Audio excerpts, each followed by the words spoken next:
Jaya Gopijana Vallabha Girivardhari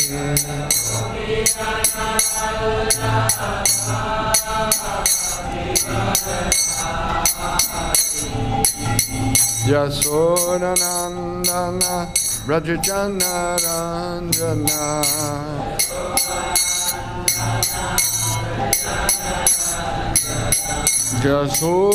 Yasodanandana Brajajana Ranjana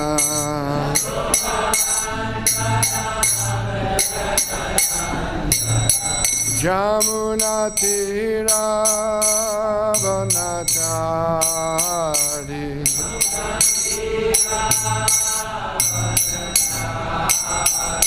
Jamuna Tira Vanachari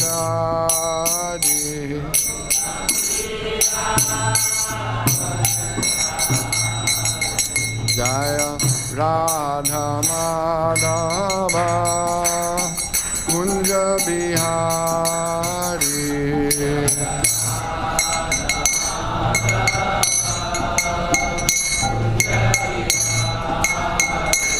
Jaya Radha Madhava Kunja Bihari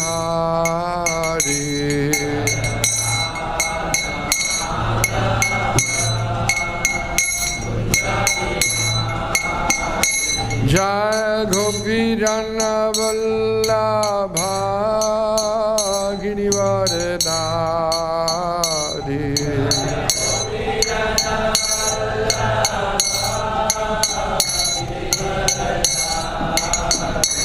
Jaya Gopijana Vallabha Girivardhari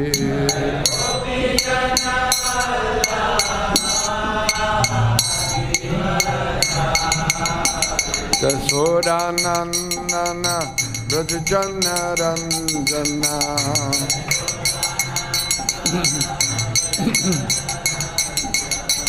Yasodanandana Brajajana Ranjana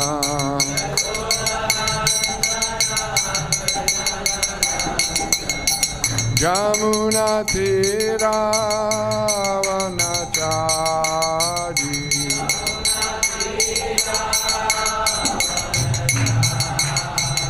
Jamuna Tira Vanachari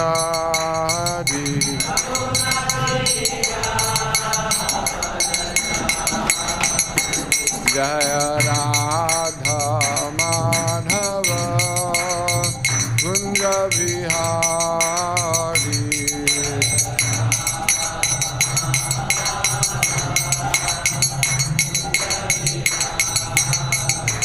Jaya Radha Madhava Kunja Bihari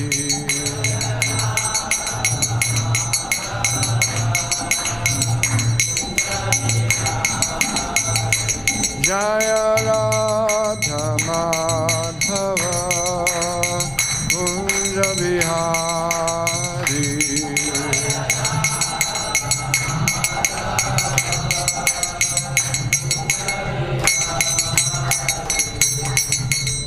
Jayam Vishnupad Paramahansa Parivrata Kachacha Ashto Sarita Shishimat Abhay Charanarvindam Bhakti Vedanta Swami Maharaj Srila Prabhupada Ki Jai Ananta Kori Vaishnavrinda Ki Jai ISKCON BBT Samstapakacharya Srila Prabhupada Ki Jai Namacharya Srila Haridas Thakur Ki Jai Prem Se Kaho Shri Krishna Chaitanya Prabhu Nityananda Shri Advaita Gadadhar Shivasadi Gaur Bhakta Vrinda Ki Jai Shri Shri Radha Krishna Gopinath Sham Kund Radha Kund Giri Govardhan Ki Jai Shri Vrindavan Dham Ki Jai Shri Mayapur Namari Dham Ki Jai Ganga Mai Jamuna Mai Ki Jai Shrimati Tulsi Devi Ki Jai Shrimati Bhakti Devi Ki Jai Srila Prabhupada Ki Jai Harinam Sankirtan Yagna Ki Jai Grantaraj Srimad Bhagavatam ki jai, Samveda Bhaktavinda ki jai. All glories to the assembled devotees. All glories to the assembled devotees. All glories to the assembled devotees. All glories to Srila Prabhupada.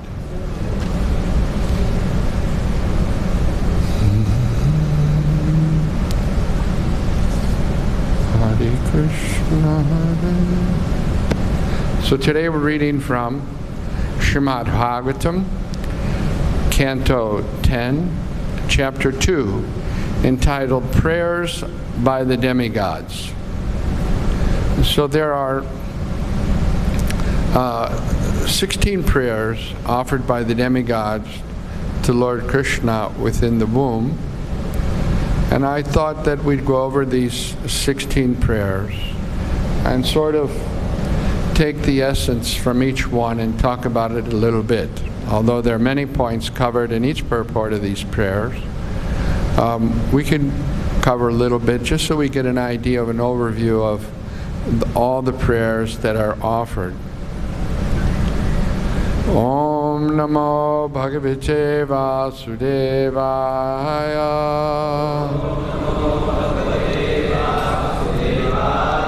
Om Namo Bhagavate Vasudevaya.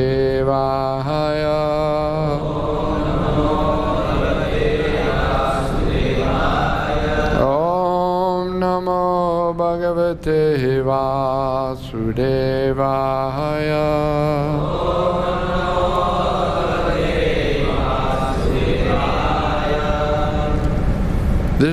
This is verse 26. Now the background is that Lord Krishna is residing within the womb of Devaki. He's about to make his appearance in the world. And the demigods, headed by Lord Brahma and Lord Shiva, Narad also came there. They made themselves invisible and they came to the house of Nanda Maharaj just so that they could welcome and offer prayers to the Supreme Lord. So these are the prayers.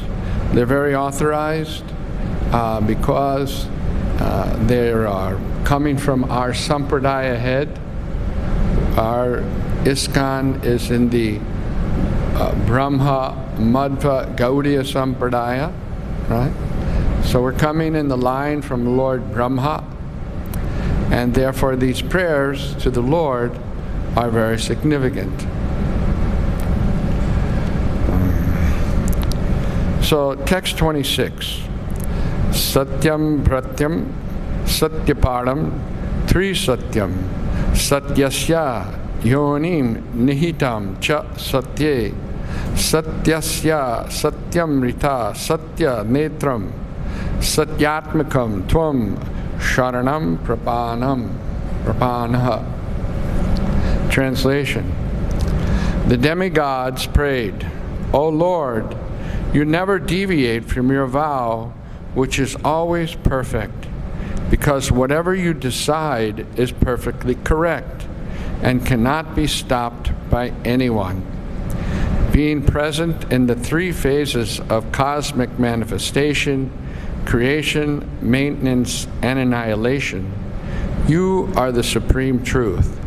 Indeed, unless one is completely truthful, one cannot achieve your favor, which therefore cannot be achieved by hypocrites. You are the active principle, the real truth, in all the ingredients of creation, and therefore you are known as Antaryami, the interforce. You are equal to everyone, and your instructions apply to everyone for all time. You are the beginning of all truth. Therefore, offering our obeisances, we surrender unto you. Kindly give us protection. So the situation is that the world is overburdened by demoniac kings and by Kamsa, and the earth had approached Lord Brahma, and subsequently Lord Brahma approached the Lord, and now the Lord has reciprocated. Krishna says in the Bhagavad Gita, Pritrinayana Sadhunam, that I protect the devotees. Vinasaya Chadushkritam, and I annihilate the miscreants. So that's Krishna's word, and the demigods are glorifying the Lord that you're Satyavratam. Satyavratam means that you keep your vows. You know, if you give your word, you keep it. And therefore the Lord is known as Satyavrat. In Srimad Bhagavatam, we also see the word Param Dhimahi, that the Lord is the supreme truth, and there isn't any truth higher than Him. Actually, the truth in this material world is a relative truth. It's always something that is changing. Just like in college, the knowledge that one received 100 years ago or 50 years ago is different from the knowledge that they're teaching today. Always there's some truth in everything, Srila Prabhupada said. Even a small child can speak some truth, right? Although the child doesn't have developed intelligence, yet the child can speak something that's true. But what the demigods are describing is the supreme absolute truth, which is always true. Tri Satya, right? Tri Satya means in the past, Lord Krishna is the absolute truth. In the present, He's the absolute truth. And in the future, He's the absolute truth. He's always the absolute truth. Not that Lord Krishna appeared as in the mode of goodness or in a material body, and that He gradually became the absolute truth. This is the conclusion of the Mayavadis. They are claiming that when the Lord comes in different forms, it's the mode of goodness, and then gradually He becomes Suddha-sattva. So this is not the actual fact. And the demigods are clearly making this point here, that the Lord is the truth in the past, right now, even though within the womb of Devaki, He's the absolute truth, and after He appears, He remains the absolute truth always.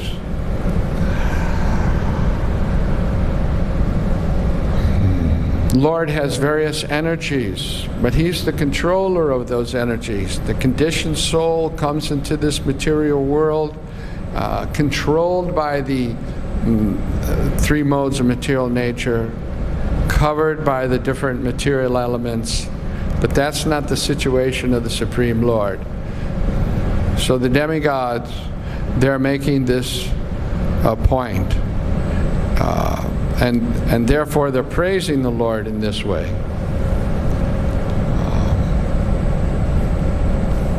So we'll go on to the next verse. Although there's many other points that Lord Krishna, that Srila Prabhupada has touched upon. Everyone actually in the material world is looking for the truth. But they're not able to find out. They're not able to get the information. Srila Prabhupada explains they have a poor fund of knowledge. Right? Their knowledge is not complete. They don't know where to search out the absolute truth. And therefore certain persons, out of frustration, they take to intoxications, or out of, some people chase after the results of fruitive activities. But ultimately, they're looking for the truth. Everyone has a question in life. What is life about, and What is the purpose of life? Unfortunately, in today's education system, the purpose of life is not explained, right? In the education system today, people are simply educated how to become Shudras, right? How to work for somebody else. And a good education means that one will have a certificate to become a Sudra, right? Sudra means they work for somebody else, is it not? Right? So whether you're working for Microsoft or whether you're working for, a Kiran store, the same thing. You're working for somebody else.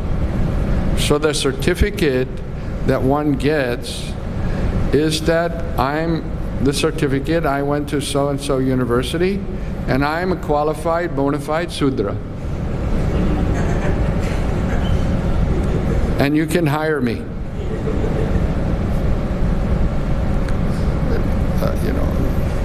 The criterion is not what value we get from the education. That's not the criterion. How it helps me understand the truth. Sometimes the universities have logos, and the logo has some Sanskrit that means the truth, to find the truth. But they're not giving the truth. Huh? They're giving people the ways and the means to have economic development, so-called. And if one thinks, and if one earns, 1 lakh rupees a month or 2 lakh rupees a month, then they're considered very successful. Never mind, they may be drunkard, womanizer, low-class rascal, cheater. That's never mind what qualities they have. They should earn, that's all.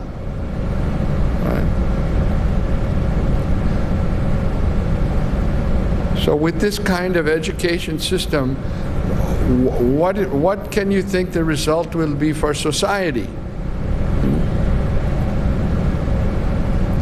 Therefore, as the demigods are mentioned, one should search out the truth, search out the absolute truth. And the demigods are declaring that, Lord Shri Krishna, you are the absolute truth. You're actually the maintainer of everyone.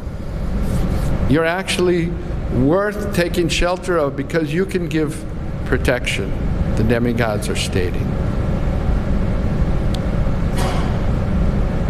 So, text number 27.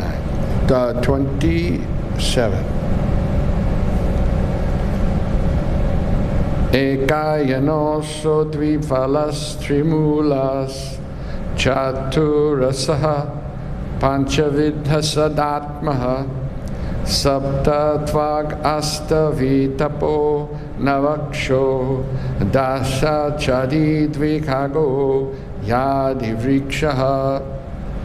Translation: the body, the total body and the individual body are the same composition, may figuratively be called the original tree.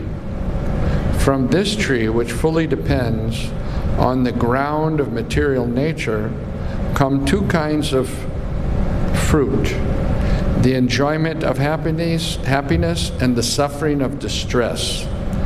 The cause of the tree, forming its three roots, is association with the three modes of material nature: goodness, passion, and ignorance.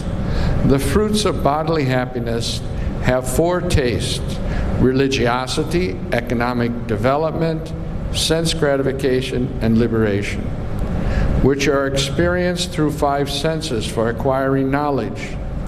In the midst of six circumstances, lamentation, illusion, old age, death, hunger, and thirst, the seven layers of bark covering the tree are skin, blood, muscle, fat, bone, marrow, and semen. And the 8 branches of the tree are the 5 gross and the 3 subtle elements: earth, water, fire, air, ether, mind, intelligence, and false ego. The tree of the body has 9 hollows: the eyes, the ears, the nostrils, the mouth, the rectum, and the genitals, and 10 leaves, the 10 airs passing through the body. In this tree of the body, there are 2 birds. One is the individual soul, and the other is the super soul.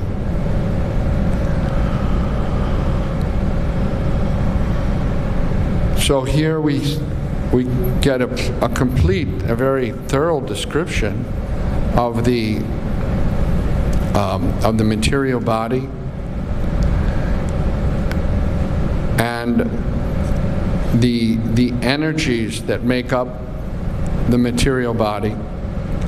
So why the demigods are describing this? Because they want to show that although this is the situation of the conditioned soul in this material world, right, being covered by these description that they give here, that the Lord is not in such a situation. Right? The Lord's form is transcendental. The conditioned soul becomes covered by this tree of the material body, and along with the conditioned soul, as described here, there are 2 birds in that tree: the living entity and the Supreme Lord, the Paramatma, or the Antaryami. Right? The Lord and the living entity can never be separated. They're always together. They just change their relationship. In the spiritual world, the relationship is Chintamani Ras, and that is a relationship of the served and the servant. Now, when the living entity no longer wants to be the servant and wants to try to be the served, then the relationship changes as the Atma and Paramatma. All right? So it's never that the living entity is without the Lord, but the living entity chooses by his own free will the misuse of his independence to ignore the Lord and become enamored by all these elements that we read in this verse, right? Conditioned by the modes of material nature and covered by the gross and subtle material elements, right? So the living entity begins to manipulate this material energy to try to become happy in various ways, and that way forgets the Lord. Krishna mentions in the Bhagavad Gita, besides this material energy, apreyam etasthamyam vidi me prakritim vidi me param, there's this superior energy which is the living entity. And Krishna also states, aham sarvasya prabhu, no, sarvasya chaham ridi sanivisto. I'm in everyone's heart. So the living entity is the superior energy. He's superior to this bhumir, apo, nalo, vayu, kamano, buddhevicha. He's superior to that. And besides that living entity, there is also the Supreme Lord, the Paramatma. So the Lord, although he comes with the living entity into the material world, he's not affected. He's not identifying with the material elements. They're his energy. They don't control him, he controls them. Mayad yakshena prakriti suyate sacharacharam. Just like Prabhupada gives the example of the sweet maker. He's making all day long sweets, right? So he's not attracted by rasgulla and sandesh, right? Because he's manufacturing these things, and therefore he's not attracted. So in the same way, although the Lord, he is with the living entity continuously, because without the Lord and without a connection to the Lord, the living entity would cease to exist. It wouldn't be able to exist even for a second without the connection to the Lord. But in the conditioned state, the living entity is not appreciating that relationship, and he's enamored by the very material elements of the Supreme Lord that the Lord manifests for the living entity to try to become happy here. So specifically the demigods are mentioning this verse so that we can understand the difference between the Lord's birth and our birth. The Lord comes by His own sweet will, right? Because He wants to, that's all. And the conditioned soul takes birth in the material world because he's forced to. So in this next verse, the demigods continue to explain the difference between the living entities and the Lord. This is text number 28. Tvam eka evasya sata prasputis tvam sanidhanam tvam anugrahascha tvam mayaya sanvrita tasastvam pasyanti nana navipaschitoye. Translation: the efficient cause of this material world, manifested with its many varieties as the original tree, is you. O Lord, you are also the maintainer of this material world, and after annihilation, you are the one in whom everything is conserved. Those who are covered by your external energy cannot see you behind this manifestation, but theirs is not the vision of learned persons.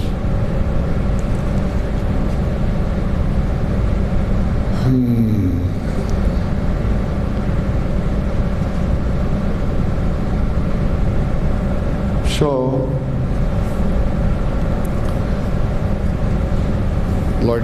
the Lord manifests many different forms, and all the Lord's forms are transcendental. Right? This material manifestation is but the energy of the Supreme Lord. But for those who do not have devotion to the Supreme Lord, if they're not inclined as His devotee, then they can't understand that. And we see that many times. People, they get in a certain situation, and it's by their own karma, it's by their own activities as a result of, but they want to blame the Lord for that situation. Or they want to conclude that there is no God because I'm in this situation. I remember one time when I was selling books in a parking lot, and I was trying to sell the Bhagavad Gita to one lady that was shopping in a grocery store. So I was explaining to her about the book, and she said, I don't believe in God. I don't want this book because I don't believe in God. And the reason I don't believe in God, she said, was that my son was born crippled. He can't walk. So if there was a God, and God is kind, why would He make my son crippled? Therefore, there is no God. Right? So she has how can you explain to somebody like that? It's like they have a wall between them and the Supreme Lord. They're not ready to accept the Lord at all. Therefore, this verse, the demigods explain, they can't understand because they're not inclined towards the Lord. If the same person had an open mind, questioning why this situation, but no, they've shut off the Lord simply because they don't want to surrender. Right? The demigods here are prepared to surrender, and they're explaining that how the Lord manifests everything, how He creates everything, how He maintains everything, how He ultimately annihilates everything, and how at the same time He remains transcendental. That can be understood only by the devotees. So there has to be a desire within the living entity to understand the truth, to know the truth, and to be ready to surrender to the truth. Srila Prabhupada explains also in the purport that devotees of the Lord, if they get put in a situation of distress, sometimes devotees think, well, I'm a devotee, why should there be any difficulties? You know, one time a devotee wrote to Srila Prabhupada that, Srila Prabhupada, I got sick, but I'm chanting Hare Krishna. How could I get sick?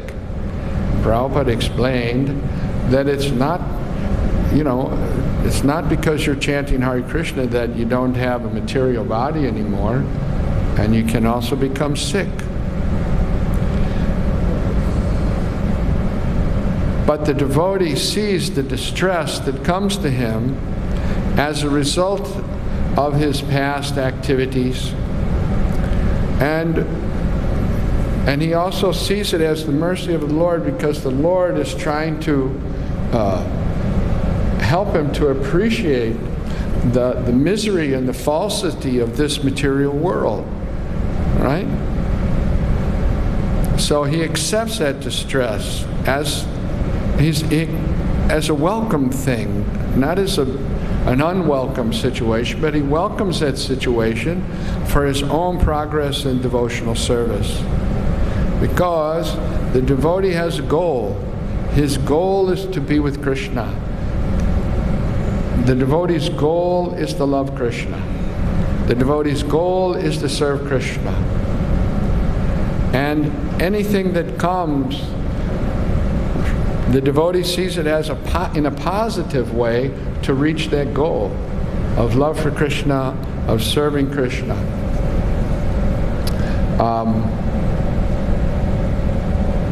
He doesn't want to blame Krishna for the situation he's in. He knows it's a result of, he or she knows it's a result of past activities, and the devotee thinks that the Lord has minimized this distress. The Lord has given me less than I deserve, right? And at the same time recognizes that the Lord is prodding the devotee to make progress in devotional service.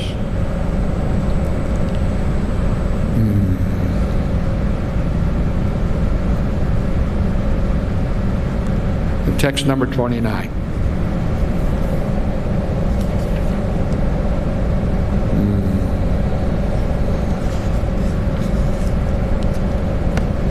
Vibharshi rupan yavabhuta atma shemaya lokasya characharasya sattvopananani sukavahani satang abhadrani muhukatanam. Okay. O Lord, you're always in full knowledge, and to bring all good fortune to all living entities, you appear in different incarnations, all of them transcendental to the material creation. When you appear in these incarnations, you are pleasing to the pious and religious devotees, but for non-devotees, you are the annihilator. So all the different incarnations have come for a certain purpose, to display a certain aspect of the Lord, like Lord Nrsingadev. Lord Nrsingadev appeared to show the powerful anger of the Lord, right? Lord Ramachandra appeared to show how the fame of the Lord, right? Lord Ramachandra is so famous, right? Even though he appeared so many millions and millions of years ago, still Lord Ramachandra's his pastimes are remembered again and again, right? I don't know if they still do it, but during Dasera, they used to organize a Ram Leela, right? And even in Delhi, there's the Ram Leela ground near the Red Fort. So the pastimes of Lord Ramachandra are continuously reenacted because Lord Ramachandra is so famous. So the Lord, he displays a particular quality in the different incarnations, but in all the incarnations, he comes to protect the devotees, right? Pritranayana sadhunam. That's his promise. He comes to protect the devotees.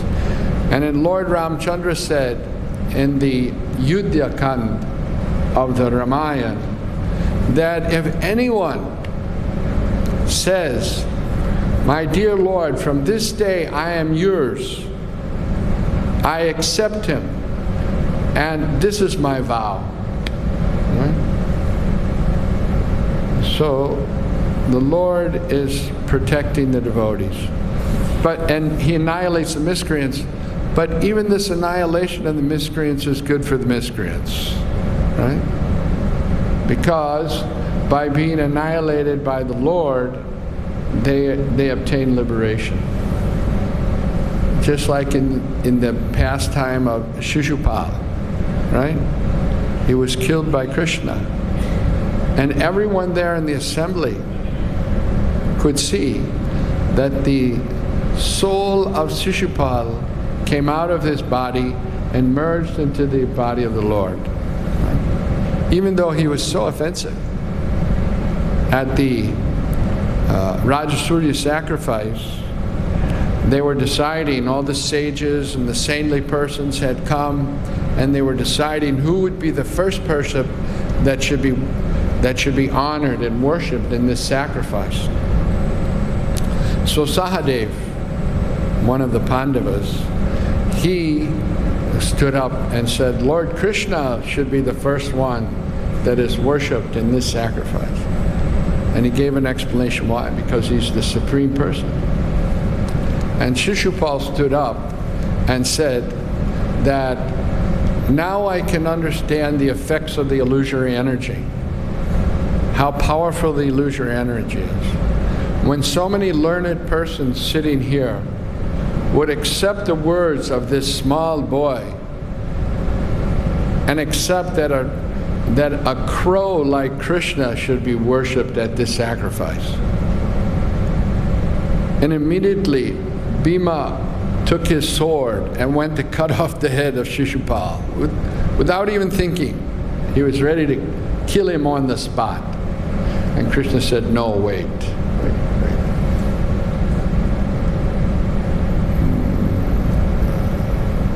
Ultimately, Shishupal went on to insult and insult and insult because he had given a promise, Lord Krishna had given a promise, that even though Shishupal may 100 times insult you, you don't do anything. So Krishna waited for 101. And because he saw that his devotees were so disturbed by the insults of Shishupal, he killed them. But ultimately it was good for Shishupal. He merged into the existence of the Lord.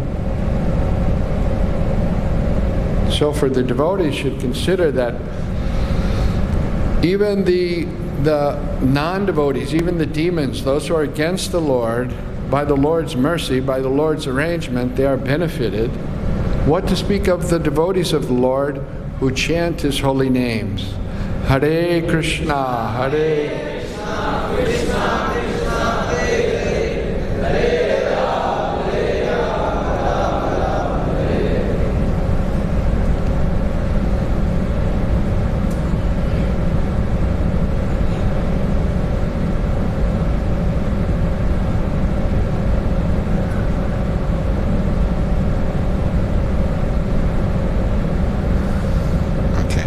Let's go on to text number 30. Tvayambu chakshakila satvadamni samadhina veshita chetasaike tvatpadapotena mahatkritena kurvanti govatsa padam bhava buddhim. O lotus-eyed Lord, by concentrating one's meditation on your lotus feet, which are the reservoir of all existence, and by accepting those lotus feet as a boat by which to cross the ocean of nescience, one follows in the footsteps of Mahajans, great saints, sages, and devotees. By this simple process, we can cross the ocean of nescience as easily as one steps over the hoofprint of a calf. So Srila Prabhupada explains, the Acharyas explain, that the mission of the human form of life is to get over this process of repeated birth and death.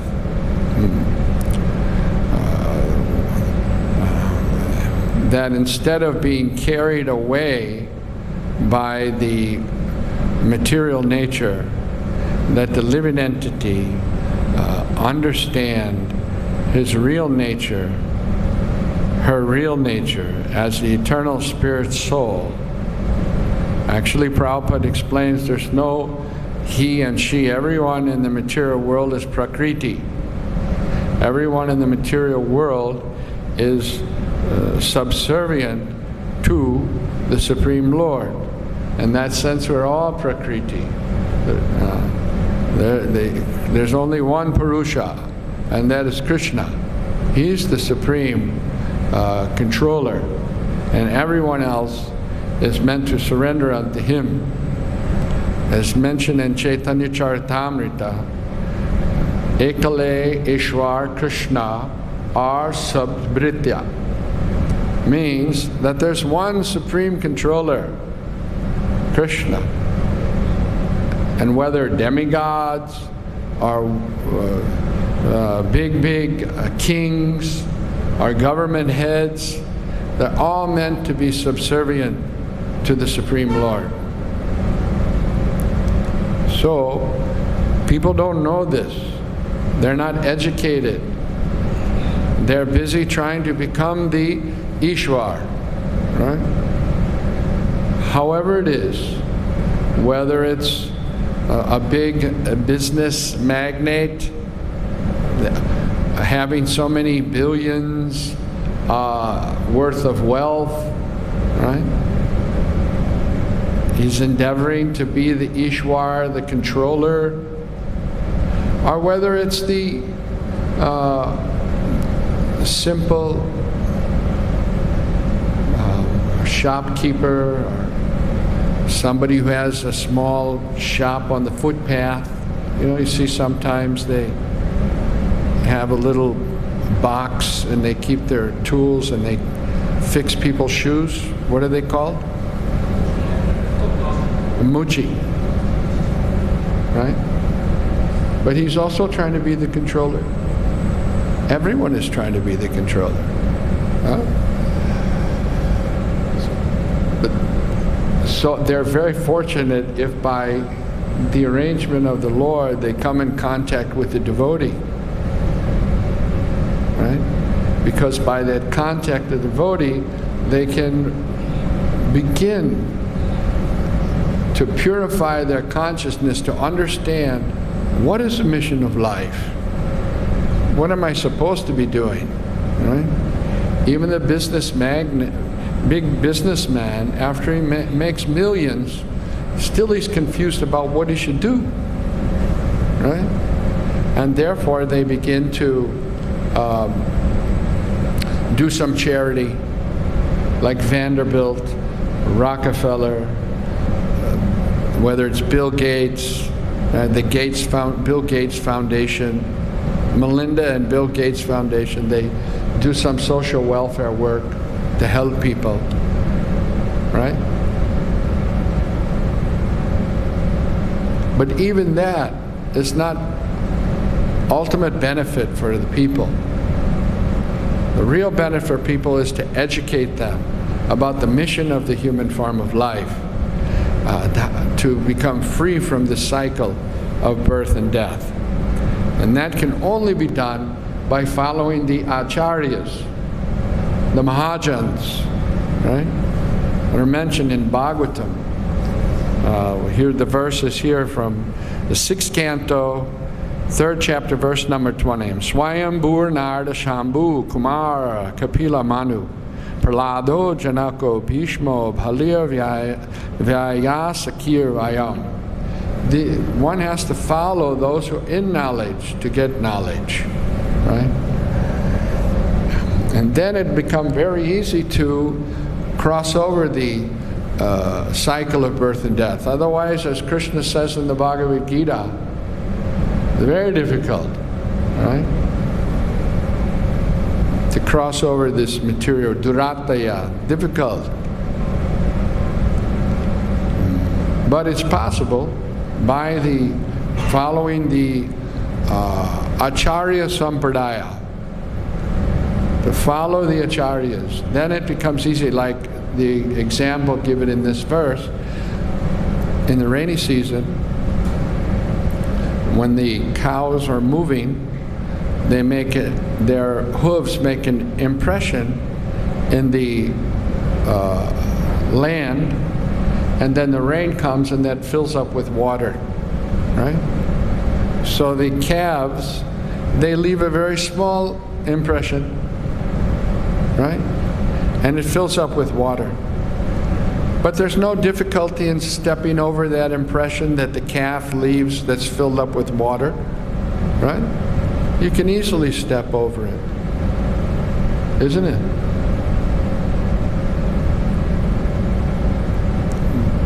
But the idea that one can cross over the cycle of birth and death by one's own effort is like a dog trying to swim across the Atlantic or the Pacific Ocean or the Bay of Bengal.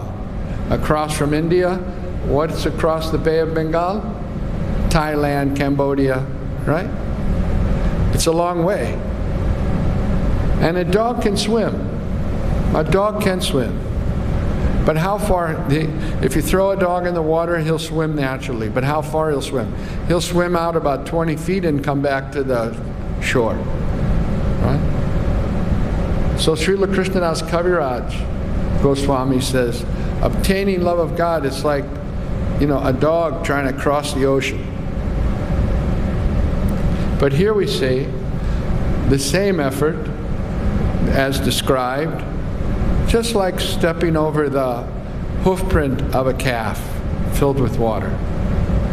How is that? Right? Following the Acharya, the system that the Acharyas set up and have given us. If we follow that, then it becomes very easy. Text number 31.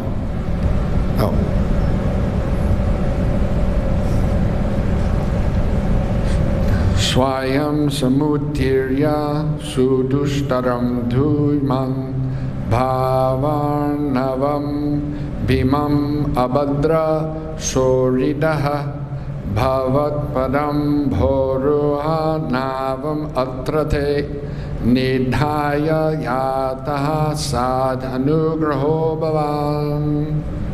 Translation: O Lord, who resemble the shining sun.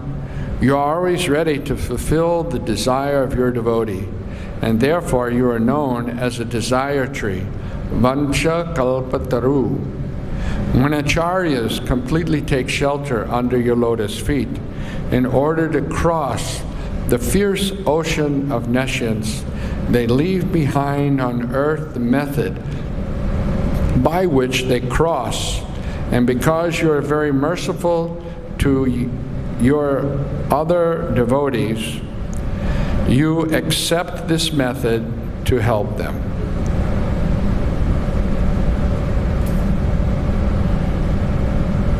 So this verse, basically the demigods are expressing that the acharyas, the devotees of the Lord, they find out the ways and means by which to help other devotees get back to the spiritual world.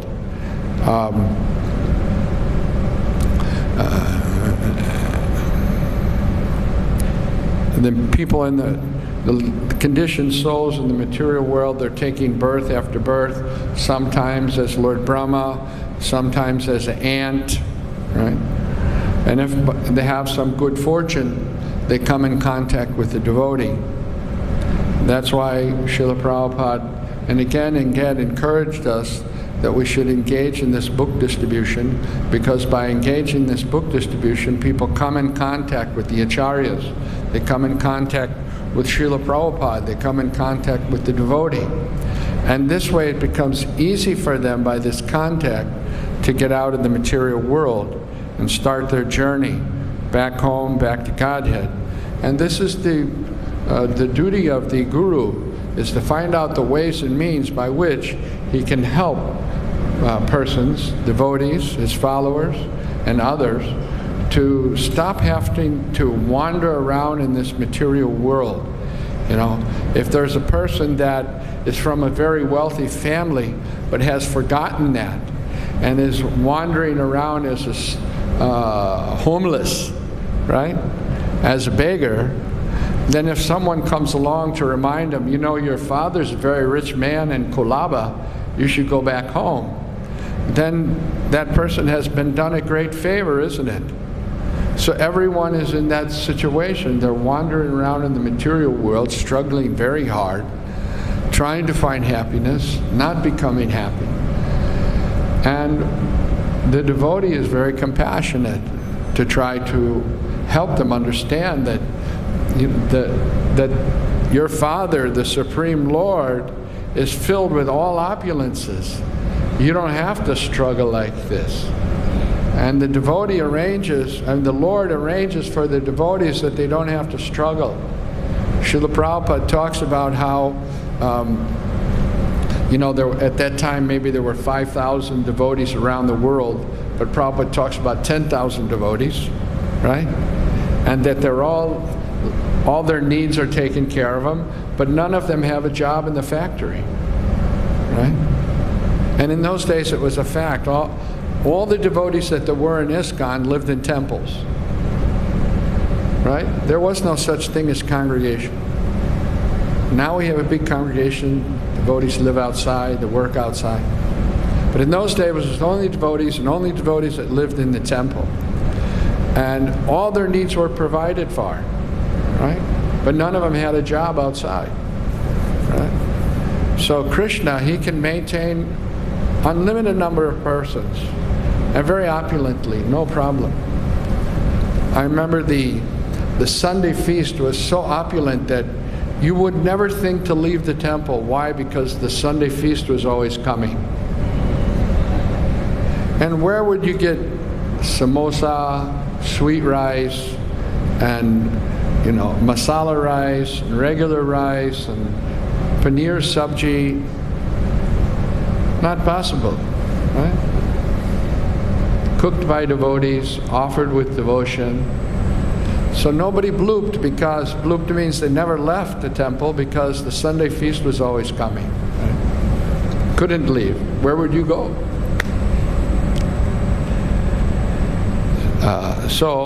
But all this arrangement, Srila Prabhupada talked about in Los Angeles, that the neighbors were a little envious of the devotees because, they saw that they were living opulently and they had so many cars and vehicles, right? And Srila Prabhupada said, they're envious because they say how they don't have job in factory, they don't have job in the office, but they have so many cars and vehicles and they're living opulently. But if we ask them, okay, you quit your job, you come here, we'll maintain you too. And then they'll say, no, I'll not come, right? They won't surrender because they don't want to surrender to Krishna.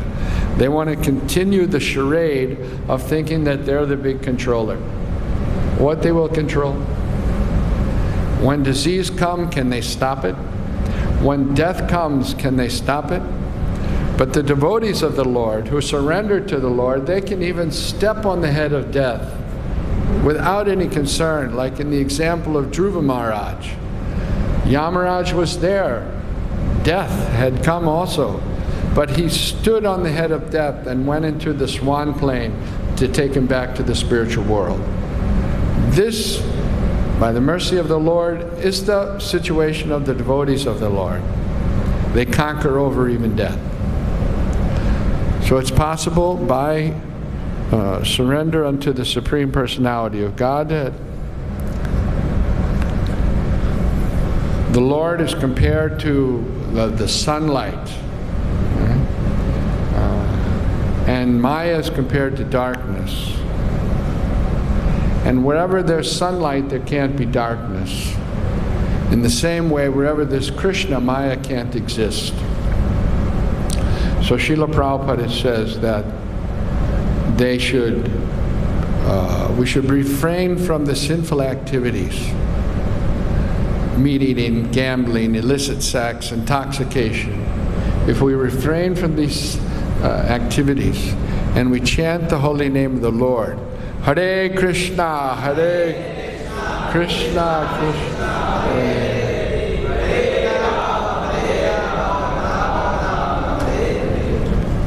Maya can't touch us. Srila Prabhupada mentions here, because in the Western countries, constant chanting is not possible, one should not artificially imitate Haridas Thakur, but should follow the method. Krishna will accept a devotee who strictly follows the regulator principles and the method prescribed in the various books and literatures established by the authorities. The Acharya gives the suitable method for crossing the ocean of nescience by accepting the boat of the Lord's lotus feet. And if the method is strictly followed, the followers will ultimately reach the destination by the grace of the Lord. So if in the Western countries constant chanting is not possible, does that mean in the Eastern countries like India, constant chanting is possible? Right? If you're from India, you have a better chance of being able to satatam kirtayanto mam, to always chant the holy name of the Lord. It's a better birth, it's a more pious birth. So we should be able to help people in this country, right? To convince them to chant the holy name of the Lord. We're in text number 32. Yanye ravindak shivamuktamaninas tvayasta bhavadavashuddha buddhaya arura krichchena pradam padam tata patanti yado nidrita yushmad angaraya.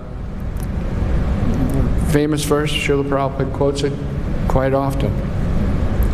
Translation: someone may say that aside from devotees who always seek shelter at the Lord's lotus feet, there are those who are not devotees but who have accepted different processes for obtaining salvation.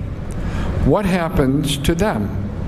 In answer to this question, Lord Brahma and the other demigods said, O lotus-eyed Lord, although non-devotees who accept severe austerities and penances to achieve the highest position may think themselves liberated, their intelligence is impure.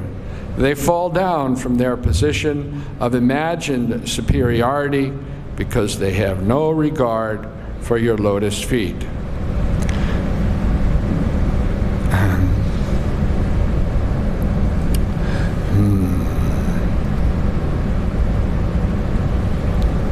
So, there are many persons, there's yogis, there's jnanis, philanthropists, social welfare workers. They have many processes which they claim will help them to come to the truth. But actually, unless they take shelter at the lotus feet of the Lord, they will not be successful at whatever they are doing. They won't obtain. They have to have faith in the Lord. Krishna says in the Bhagavad Gita, Shradhana punam sya dharma sasya parantapa aprapyamam nivartante mrityu samsara vartmani. Without faith in the lotus feet of the Lord, one will not be successful. We see that big sannyasis, they try to propound what is spiritual life, and they say that this world is false, Jagan Mithya, Brahma Satyam, then spiritual life is truth. And by their mental speculation about the absolute truth, they try to elevate themselves, and they imagine that they're self-realized. But Srila Prabhupada explains that if they're actually self-realized, if they're fixed in Brahman, why would they take and again engage in social welfare activities of opening hospitals, orphanages, right? They do these social welfare activities because they're not fixed in Brahman. They're not actually having the shelter of the lotus feet of the Lord. And without the shelter of the lotus feet of the Lord, they can't maintain their so-called realization. And then again, they come down to materialist activities. It's only the devotees of the Lord who can remain fixed in the shelter of the lotus feet of the Lord, because they're not adverse to surrender to the Lord and rendering service to His lotus feet. Text number 33. Tata nate madhavatavaka kvachin brasyanti margat tvayibada sorida tvaya vigupta vicharanti nirbhaya vanaya yakani kapamurdasu prabhu. O Madhava, Supreme Personality of Godhead, Lord of the Goddess of Fortune, if devotees completely in love with you sometimes fall from the path of devotion, they do not fall like non-devotees, for you protect them. Thus they fearlessly traverse the heads of their opponents and continue to progress in devotional service. So devotees are always protected. You know, there's a nice, Prabhupada gives a nice example in the purport how devotees are protected. See, previously, you know, just like when Narad preached to the sons of Daksha and told them, why are you entering into household life? You should go forward in spiritual life. And they gave up this idea of get married, and Daksha was very upset and he cursed Narada Muni. Right? You read that story in the Bhagavatam? Right? So the same thing happened in Krishna consciousness in the early days of ISKCON in America. The devotees' parents became very upset that their sons or daughters had become devotees. They became very upset. And they hired what they called deprogrammers. What is a deprogrammer? Well, their idea was that the devotees had been brainwashed by Srila Prabhupada to accept something that wasn't true. And that if they deprogrammed them, then they would become free from this brainwashing. They were called deprogrammers. And so the parents would hire these people, and they would kidnap their children from the temple and then try to deprogram them. Yeah. And sometimes it worked, sometimes, you know. But I had a personal experience. There was a devotee in the temple. His name was Durlabhadarshana. Before he was Bhakta David, Durlabhadarshana. And his mother and father were extremely inimical, right? His father was a very rich man. He had a lot of wealth. But Durlabhadarshana ignored all that and became a devotee. So one day his mother and his father came to the temple. And where's my son? Give me back my son. And, you know, temple president said, well, you can, if he wants to go, you can take him. He's, you know, 25 years old. If he wants to go, he can go. If he wants to stay, he can stay. When his mother came in the temple room, she didn't see any place to sit down, so she sat down on the Vyasasana.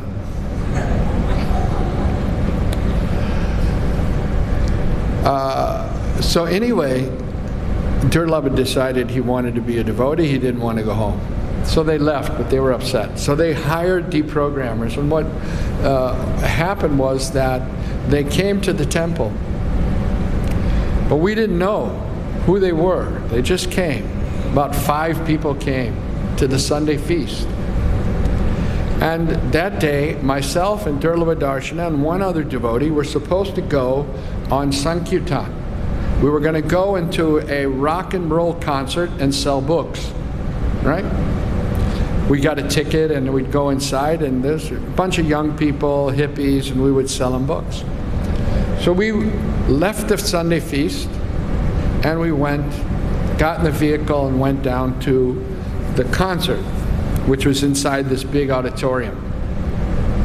So we were walking, and then all of a sudden this big car pulls right up in front of us, and 5 men jump out of the car. And one of them grabs Durlabhadarshana and pulls him in the car. And then I'm thinking what to do. So I turned to the other devotee, whose name was Urakram, to ask him what to do. And he's gone. He ran away. He was like a block away already before I could even turn around. So I'm thinking, now what to do? By that time, 4 of them had gotten back in the car, and there was only one standing outside. So I thought, okay, I have to grab this person. And when I started to go towards him, he pulled out what's called the nunchucks. You know what nunchucks are? It's a Japanese weapon. There's 2 sticks, and in the middle there's a chain. And, you know, you swing it around like this, it becomes a weapon. And I thought, because I knew devotees, they had these things, nunchucks, but they really didn't know how to use them. So maybe this guy also, he has them, but he doesn't know how to use it. And I can still grab him. That was my idea. So I went to try and grab him, and he went with the nunchuck. And then I thought, well, maybe he does know how to use them. So I really didn't know what else to do. So I began to shout, police, police, police. They're kidnapping this man. I didn't see any police around, right? But they were there because concert, young kids, the cops were there, but they were like away. But when they heard me shouting, 2 police cars came. And one car pulled in front of this Cadillac, and another police car pulled behind it. And the police jumped out of the car, and I said, they're kidnapping this man. And you know, Durlabhadarshana is in the back, and one guy's got him in a headlock, like this, you know, restraining him. So the police saw that, and they pulled out their guns, and they said, all right, get out of the car. So they got these deprogrammers out of the car, and they had them up against the car, and they were searching them. And just then, a guy with a suit and a tie and a briefcase, he comes walking across to the scene where we're all there.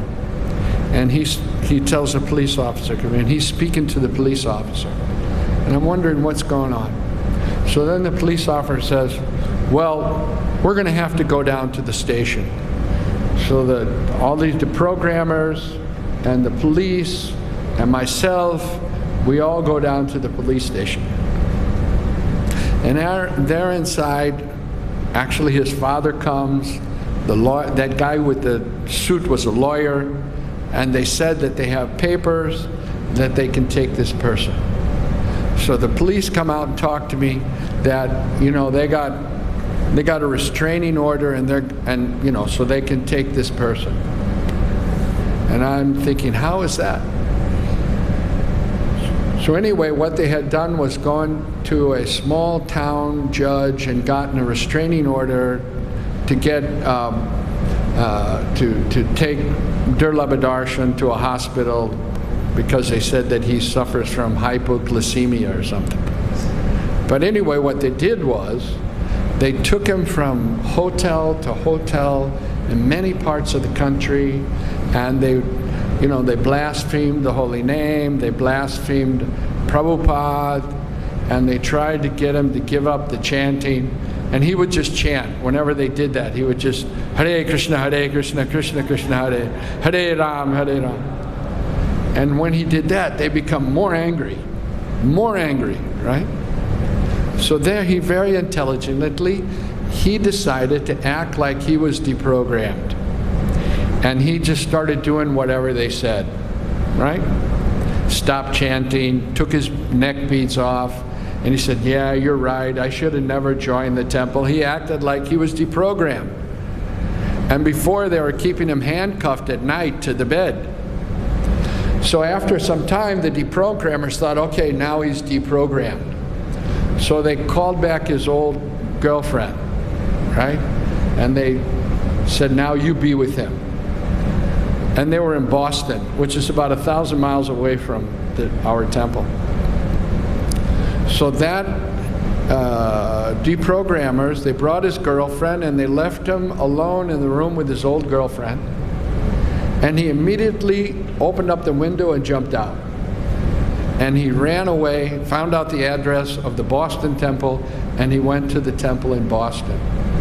And there he met the temple president, who gradually, we got a lawyer in St. Louis, and we were able to get the writ of habeas corpus, which means that the documents that they had gotten from the small judge in the small town were dismissed. And finally, Durlabhadarshana came back to the temple, and he went out on book distribution and distributed books for many years. So Srila Prabhupada mentions in this purport about the deprogrammers, right? That was my experience. But there was another case in New York City where we took them to court, right? And the case was expected to go on for years. But Srila Prabhupada said, because devotees are protected by the Supreme Lord, the case was over in one day, and it was in favor of the devotees, right? That this is a religion. It's a bona fide religion with its roots in a bona fide sampradaya from India. And if somebody wants to follow it, that's their freedom of religion, the freedom of speech. The case was finished. So Prabhupada mentions here in this purport that the devotees are always protected by the Lord.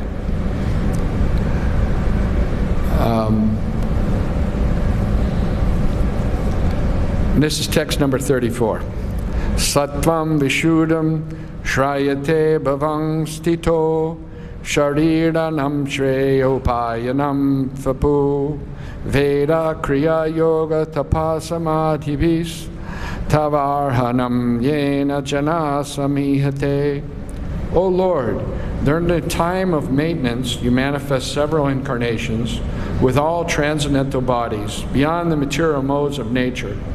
When you appear in this way, you bestow all good fortune upon the living entities by teaching them to perform Vedic activities such as ritualistic ceremonies, mystic yoga, austerities, penances, and ultimately samadhi, ecstatic absorption in thoughts of you.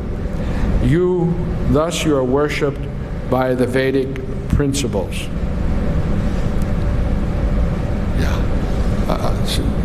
So the Lord is not dependent on anyone or anything. He appears by His own sweet will in this material world, and He, when He comes, He guides living entities how to come back to Him and render devotional service.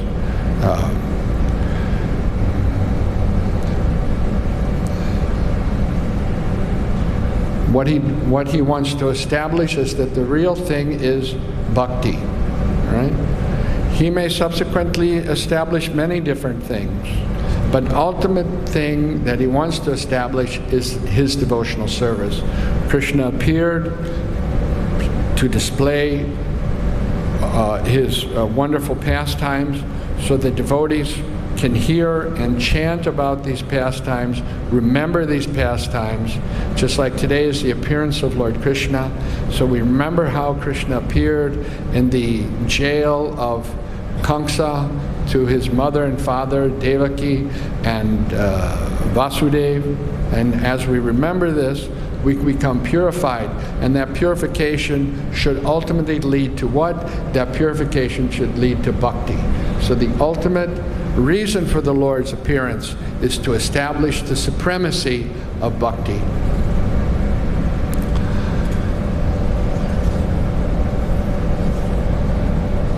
Sattvam na cetato idam nijam bhavet nijnanam ajnana bhibhat parmarjanam guna prakashayar anumiyate bhavan prakashate yasya cha yena va gunaha. O Lord, cause of all causes, if your transcendental body were not beyond the modes of material nature, one could not understand the difference between matter and transcendence. Only by your presence can one understand the transcendental nature of your Lordship, who are the controller of material nature. Your transcendental nature is very difficult to understand unless one is influenced by the presence of your transcendental form.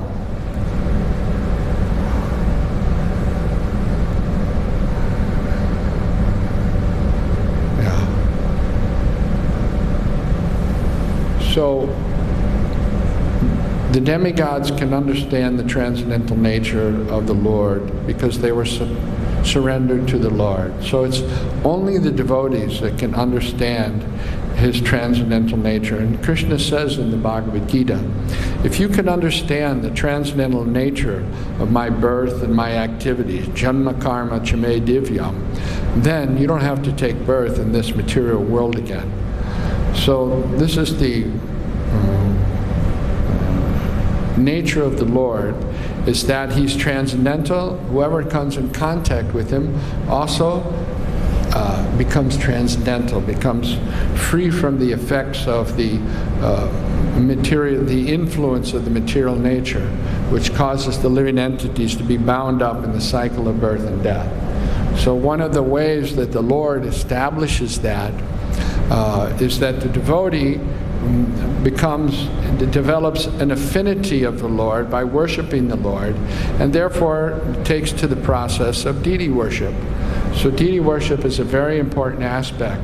Although the Yuga Dharma in Kali Yuga is Hare Nama, Hare Nama, Hare Nama Eva Kevalam, Kalo Nasteva Nasteva Nasteva Gatiranyata. But along with this is the process of deity worship, because by gradually worshiping the deity, the form of the Lord, through transcendental process of devotional service, the devotee can develop that bhakti. Bhakti is there within the heart of everyone, but it just needs to be awakened.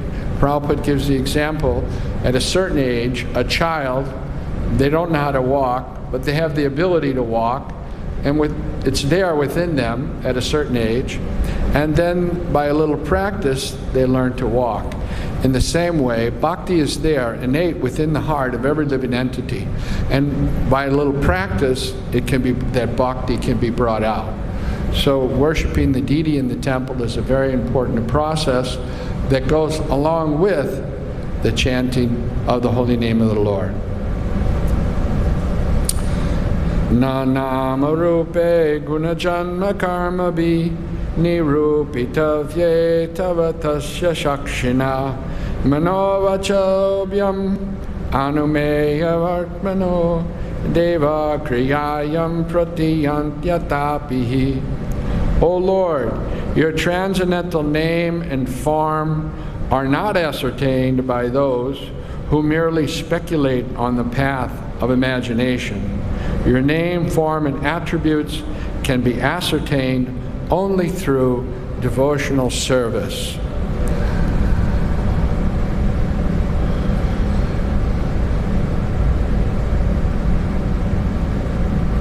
So Srila Prabhupada talks about the Lord's name, form, His transcendental activities.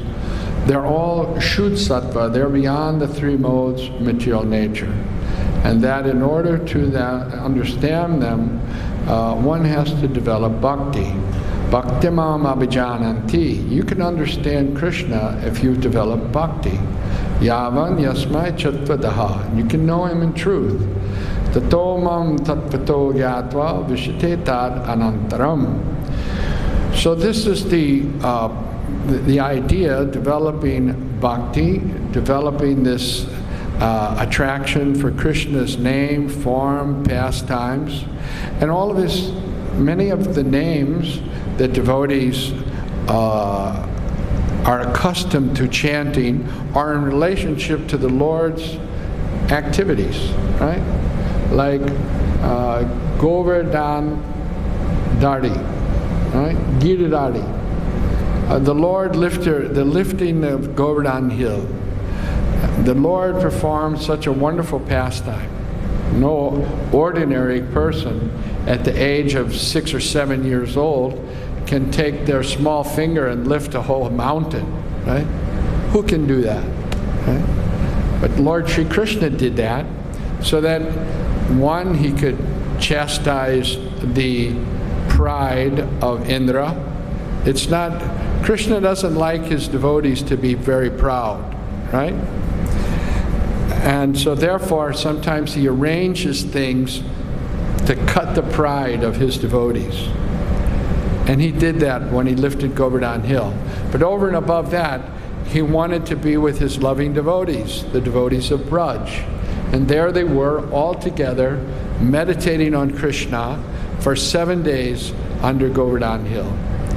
So these pastimes are transcendental. The Lord's names are pastimes. But the non-devotees will think this is all fiction. This is fiction, fictitious, you know, that somebody lifted Govardhan Hill and, you know, that Krishna stole the garments of the gopis. This is all just a story, they think. So they can't understand. Why? Because they don't have devotion. The devotees of the Lord can not only understand, but they relish the pastimes of the Lord. They take great pleasure in hearing these pastimes of the Lord again and again, and celebrating, just like we're celebrating today, the appearance of the Lord. And in Kartik, we celebrate the lifting of Govardhan Hill, because the devotees, they understand and they relish the pastimes of the Lord because they have devotion. Text number 37. Stick with me, there's only a few more verses.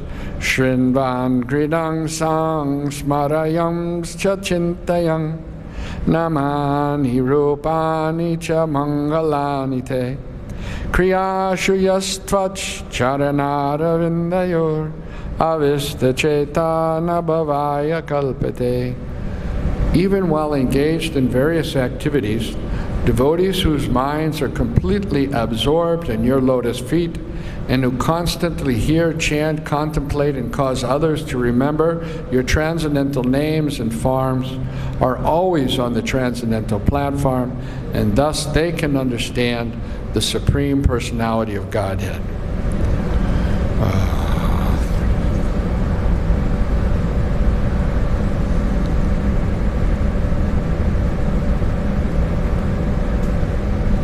So the process to come to the platform of developing attraction for the Supreme Lord is through this process of hearing.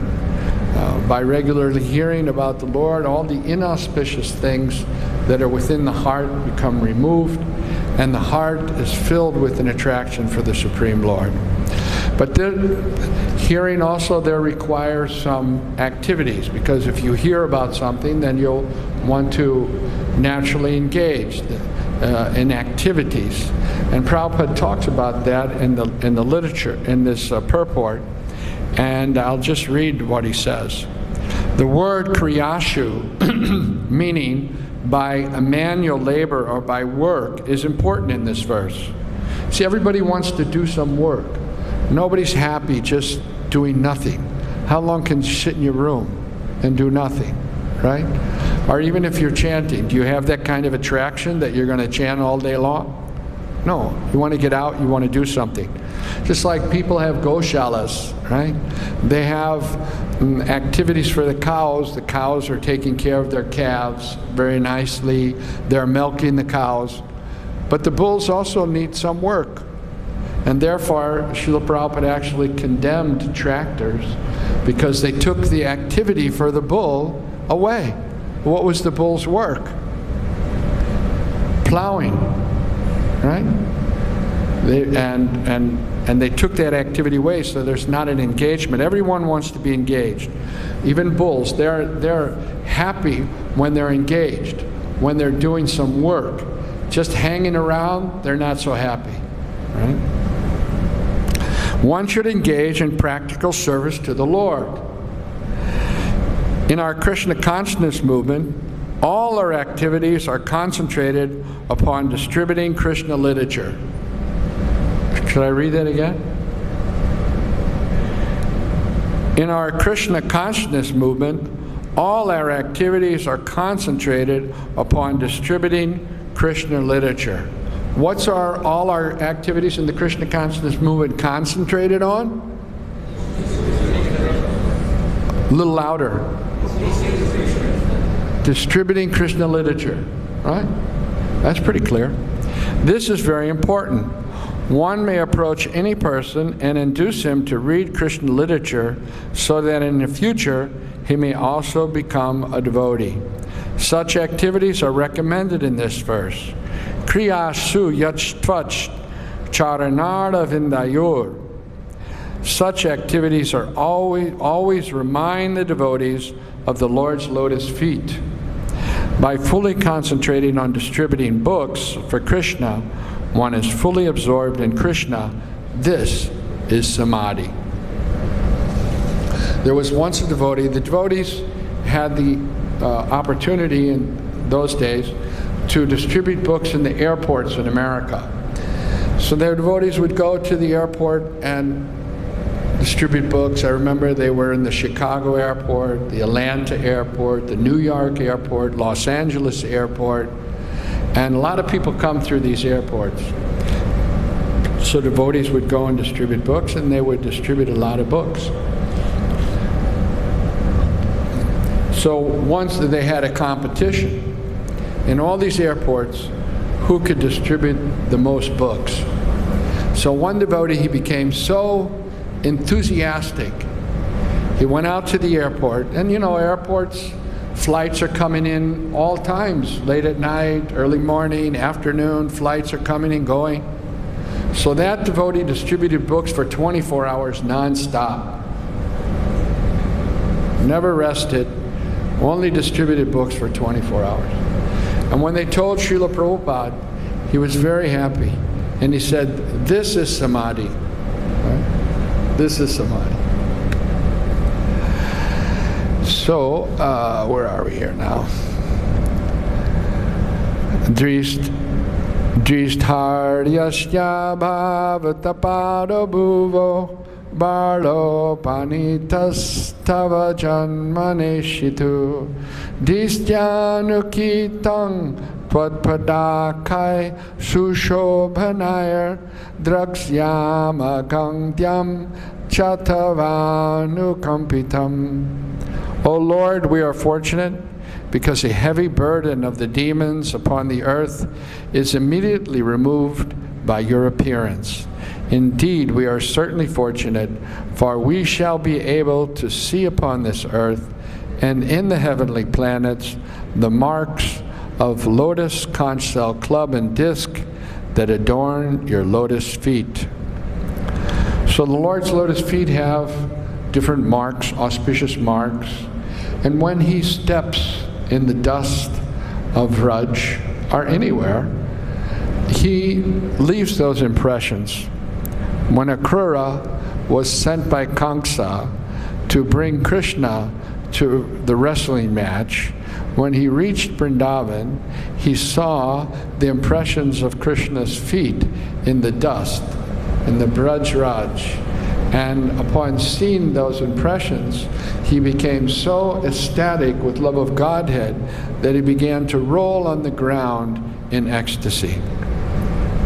So these impressions of the Lord's lotus feet are very attractive to the devotees, and the demigods mention that they feel very, very fortunate that the Lord has appeared so that they would be able to see the impressions of the disc, club, conch shell. There's many other things mentioned on the marks, auspicious marks, on the bottom of the lotus feet of the Lord.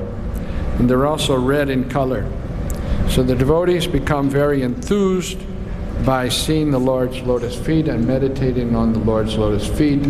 The perfect example of this is the gopis. They were all day long be thinking about the Lord's lotus feet and how the forest, there's so many stones and thorns, and the Lord's feet are so soft that maybe they're being pricked by the thorns and the stones that are there in the forest. And this way they meditate on the Lord all day long. This is text number 39.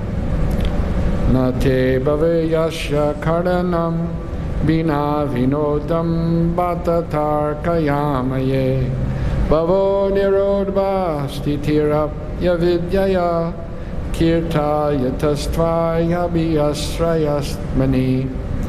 O Supreme Lord, you are not an ordinary living being appearing in this material world as a result of fruitive activities. Therefore, your appearance or birth in this world has no other cause than your pleasure potency. Similarly, the living entities who are part of you have no cause for miseries like birth, death, and old age, except when these living entities are conducted by your external material energy.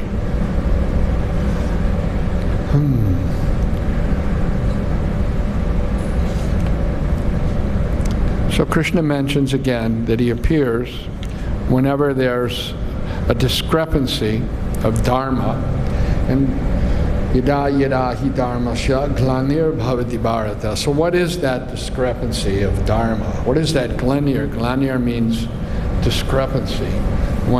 So what is the adharma that causes him to come? Right? What is it? Well, it's that people don't think of him. People have chosen to forget the Lord. They have decided that to think of something else. Right? This is the discrepancy. This is why the Lord appeared, to reestablish what is the Dharma. And the Dharma is, as mentioned by Rupa Goswami in the Nectar of Devotion, to always remember Krishna and never forget Krishna. Right? This is the Dharma that Krishna comes to reestablish. And he comes he's not forced to come. He comes for his own pleasure. He comes by his own potencies, his internal Shakti. He appears. And when he comes, he brings his whole Dham with him, right? It's like when a king moves around his kingdom, so many ministers come, the army comes, this comes, that, his associates come. In the same way, when Krishna descends to this material world, he just doesn't come alone, right? He comes with all his associates. His whole dham comes. And therefore Vrindavan is such a special place, because it's the it's the Tadiya of the Lord. It's his associated with him, and it's non-different from him. So the devotees become spiritually enlivened to do devotional service in the Lord's holy dham, and they realize that it's non-different from him, and they're very much inclined to stay in his holy dham and render devotional service, especially by chanting Hare Krishna, Hare Krishna, Krishna Krishna, Hare Hare, Hare Rama, Hare Rama, Rama Rama, Hare Hare. Matsyasva Kachapa Nrsinga Varahahamsa Rajanya Vipravipudeshu Kritavattaraha Tvam Pashinas Tribhuvanam Cha Yata Duneshaha Bharam Bhuvohara Yaduttamaha Vandanam Te. O Supreme Controller, your Lordship previously accepted incarnations as a fish, a horse, a tortoise, Nrsingadev, a boar, a swan, Lord Ramchandra, Parshuram, and among the demigods, Vamandev, to protect the entire world by your mercy. Now please protect us by your mercy by diminishing the disturbances in this world. O Krishna, best of the Yadus, we respectfully offer our obeisances unto you.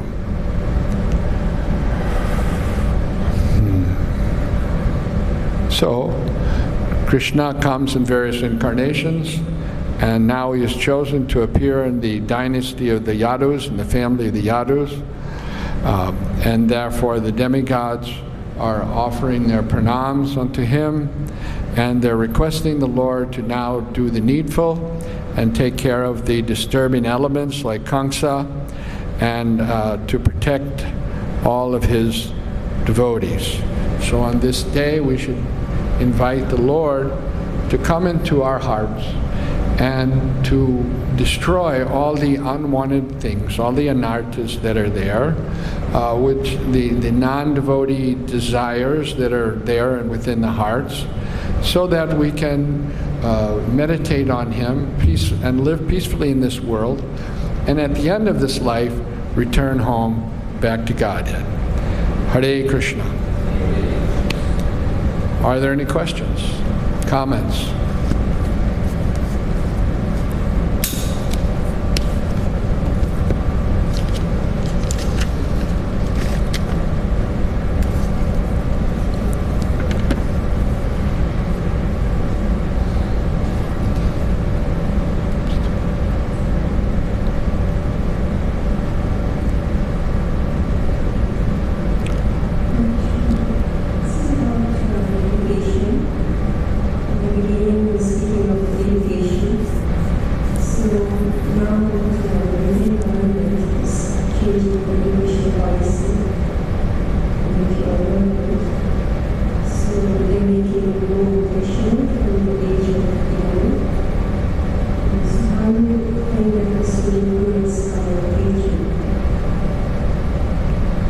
You know, I couldn't hear that. Did anybody hear that? That can explain? What is it?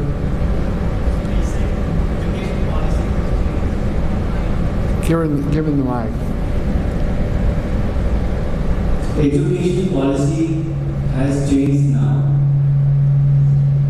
So how will it affect our preaching programs? So from age 11, vocational training is more preferred. So how will this change our preaching activities and programs? You're talking about from the government side or from within ISKCON side? educational.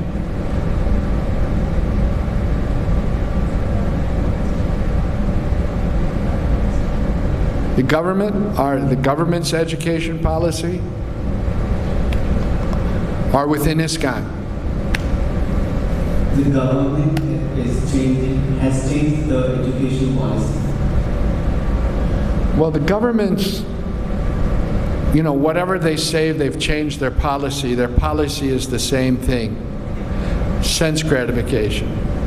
They are cheaters, and their idea is to cheat the people.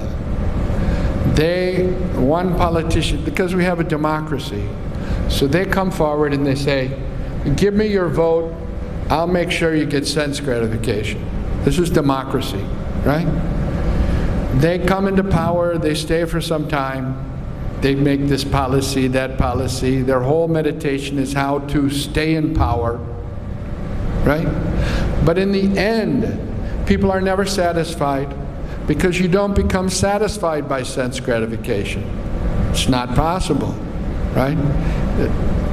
Maybe in the beginning there's some sense experience, but after some time it becomes distasteful.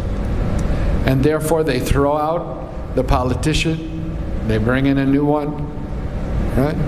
So whatever policy they make, it's all about trying to keep in their seat, right? Keep the seat. And it's not about the welfare of the people.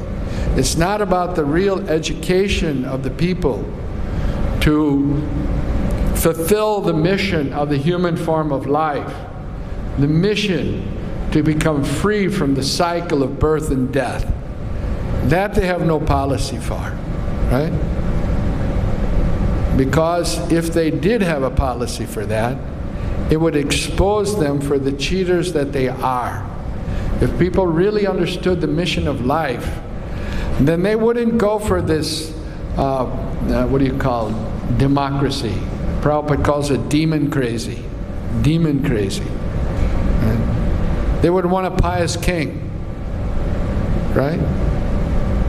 And even Srila Prabhupada, when he met Indira Gandhi, of course, there was some threat on her life, so he didn't get an opportunity to meet her. But he wanted that the government switch over to a king, right? And he was ready to let her oldest son, Sanjay Gandhi, to become the king. That was his suggestion. So the policies will change, this and that, but the goal for them is the same. Promise sense gratification, stay in power.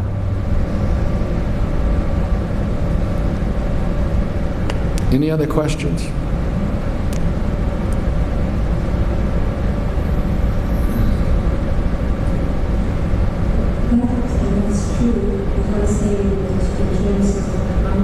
Can you speak a little louder? I'm just saying that in terms of our strategy for preaching, because maybe that's my speculation, but I'm saying that there will be less engineering colleges in the next 10 years. Like right now we do so much college preaching will be going to the engineering colleges. But I'm saying that in the future there will be less engineering colleges. Actually, they are making people sugar. The whole, when they're doing this vocational training, they are actually letting people manifest the original qualities. And mostly people are sugars. And that's what they manifest. So from our teaching point of view, it will be our strategy with the new college preaching. That's just a thought. Well, you're right in a sense that the material world is always changing. You know, who would ever expected back in our December marathon that things would have turned out the way they have, right? Under lockdown and wearing masks and 6 feet apart. No, but you know, the material world is always changing. But the devotees learn how to adapt with it, whatever the change is. If they go from engineering colleges to vocational learning, devotees will adapt. and they'll see what is the best way to preach and get results, influence people to take to the process of bhakti. And that practice, whoever comes up with a good idea, it gets shared by the others. Like Radheshyam Prabhu was very proficient at making a program for making devotees in colleges, and that idea spread all over, and many temples took up that process. So if the scenario changes, and it will change, it's always changing, the material world is always in a flux. So the devotees will come up with an idea how to maneuver in that change in such a way that they serve Lord Chaitanya and get a good result, and that will spread all over. People will take it up.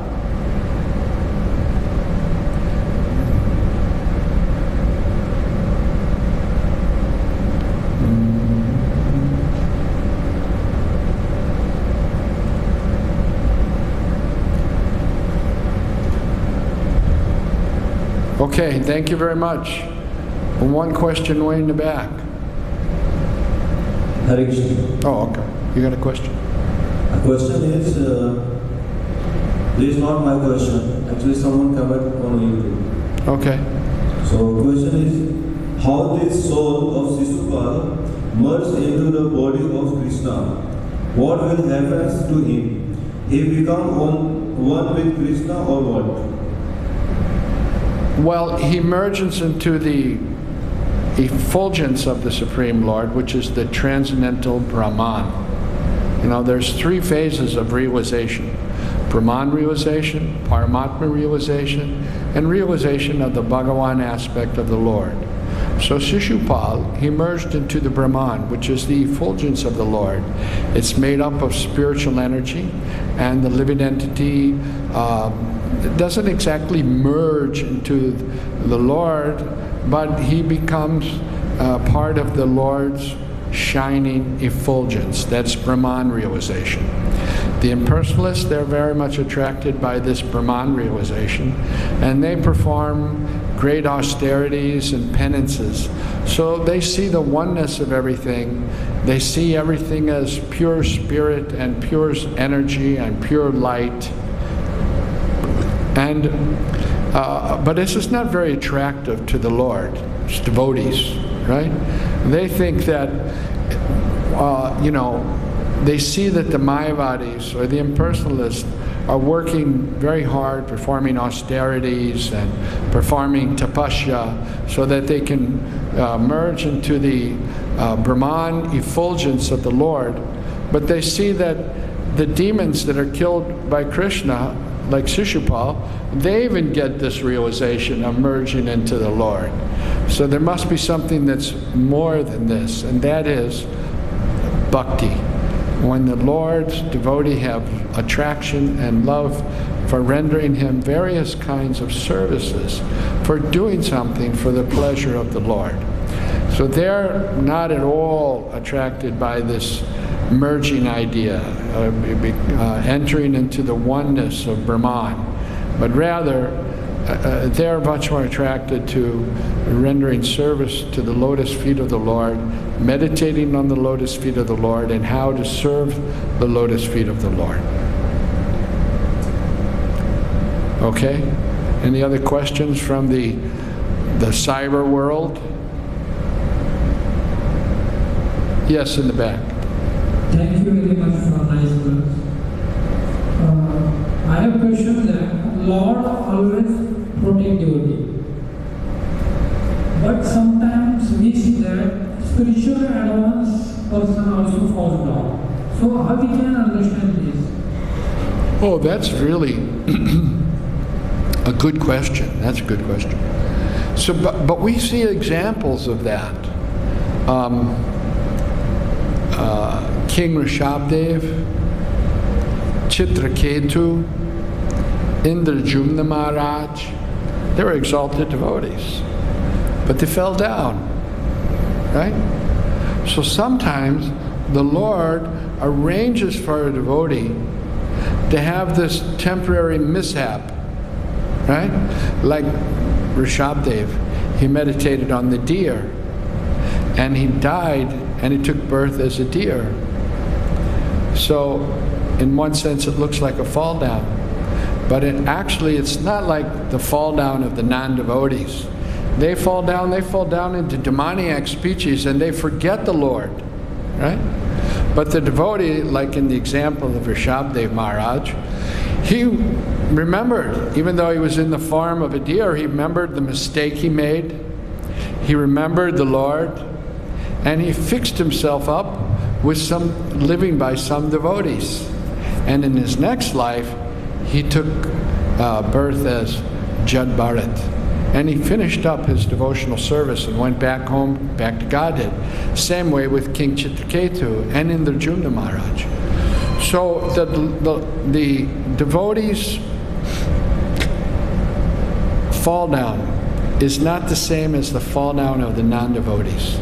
When the non-devotees fall down, as Krishna says, they take birth in demoniac species, and they're forever forgetful of the Lord. But the devotees, when they fall down, it's a temporary situation that the Lord puts them in, but it's also a help for them to accelerate their devotion, accelerate their progress towards going back home, back to Godhead. Is that okay? Lord said that Dadami Buddhi Yogam Te. Lord said, I give them intelligence. So when such situation comes, so why they cannot get such intelligence that they can save themselves? Where do they get that intelligence from? Any intelligence, where does it come from? If you've got some intelligence, where does your intelligence come from? Tera baap ka kya? Comes from God, comes from Krishna. So if the intelligence that they have is coming from Krishna,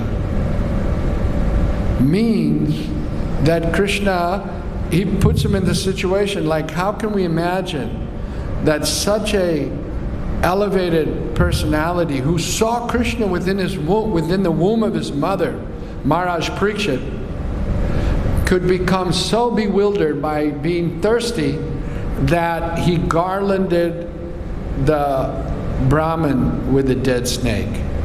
How he could do that? The arrangement of Krishna, right? Why did he do that? Why? Because he wanted all of us to be able to hear Srimad Bhagavatam. Right, Maharaj? Maharaj Parikshit got bewildered. Why? So we could hear Bhagavatam. Krishna has a big plan, right? But he executes that plan through his devotees. So, from our side, we think, well, how could that happen? But it happens by the arrangement of the Lord, the plan of the Lord. Maharaj Parikshit heard Srimad Bhagavatam, and he went back to Godhead within 7 days. So it's the arrangement of the Lord. And it's ultimately for the good of the Lord. It's even for the good of the demons. Because if they become annihilated, they go back, they get liberation. They get annihilated by Krishna. And even these situations that, come to a devotee, some distressful situation, the devotee ultimately sees it as the arrangement of the Lord for his own benefit, for his own progress in spiritual life. Is that okay?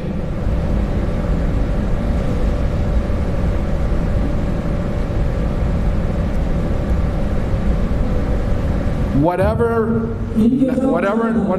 knowledge we see, it comes from Krishna. Whatever opulence we see, wealth, it comes from Krishna.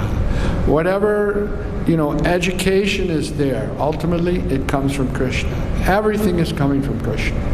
And including our bewilderment And our bewilderment, when a devotee is bewildered, it's not like the non-devotees. They're bewildered. Krishna has a plan for that bewilderment. Go ahead. In case of Durlabhadarshana, so how it is possible such advanced devotee and he is bewildered by just 1 year? He what? He get bewilderment by just seeing 1 year. Means That Rishabdev Maharaj. Rishabdev. And ultimately he became Jad Bharat, yeah. Jad Bharat. So how it is possible? Why such small things he can get? See, Krishna wants to teach all of us, the Supreme Lord wants to teach all of us, that you may be engaged in devotional practices. But if you allow your attention to be carried away by something else, it can become very detrimental to your progress of obtaining pure devotion. Even though Rishabdev Maharaj was on a very elevated platform, still a little inattentiveness created such havoc in his devotional practices. So we can learn. The situation is created for us to learn why it's mentioned in Srimad Bhagavatam, so that we will be very attentive to our devotional practices.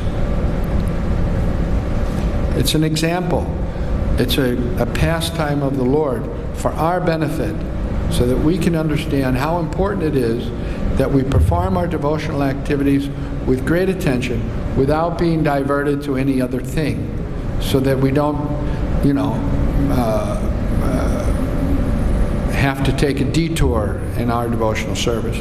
But even if something does happen to us, ultimately it's like a lesson for us to learn, so that we can swiftly return back home, back to Godhead. And we may find that something happens again and again to us, like some dispute with a particular devotee. And again, the same devotee, same dispute, right?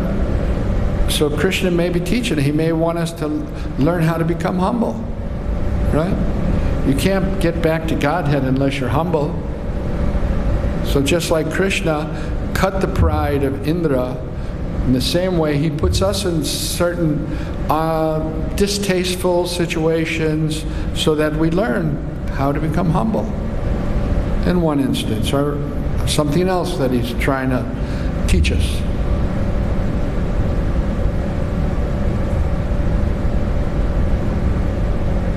So definitely Rishabdev Maharaj was on the level of Baba, very highly elevated position.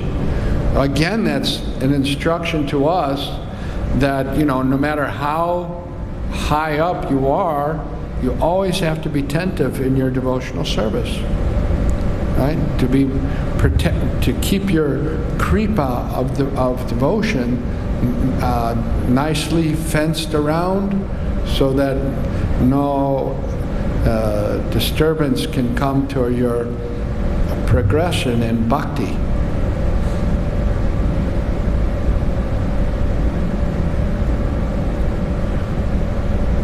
It's a lesson for us. But if we think that, such an elevated devotee, he fell down, there's no hope for me, so I might as well just do sense gratification, right? I mean, Abhishuddha Buddhaya, Kara Buddhi, it's wrong thinking. Like the lady, there's no God because my son's crippled. If there was a God, my son wouldn't be crippled. How could he do that? So there's no God. Sumedasa, we have to have a little intelligence, right? And we can understand God.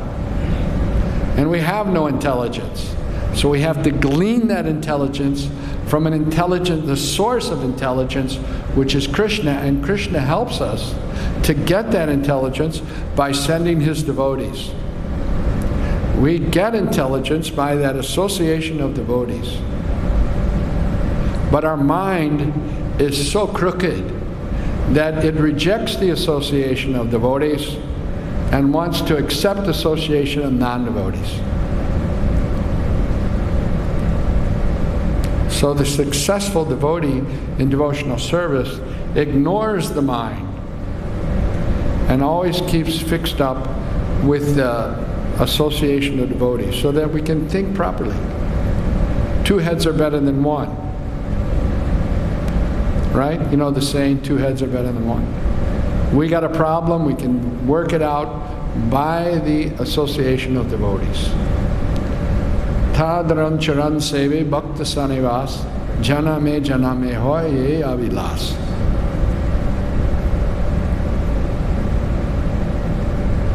Okay? All right. Thank you very much. Granthamraj Srimad Bhagavatam ki, Shri Krishna Janmashtami Mahotsav ki, Nitai Gaur Premanandi.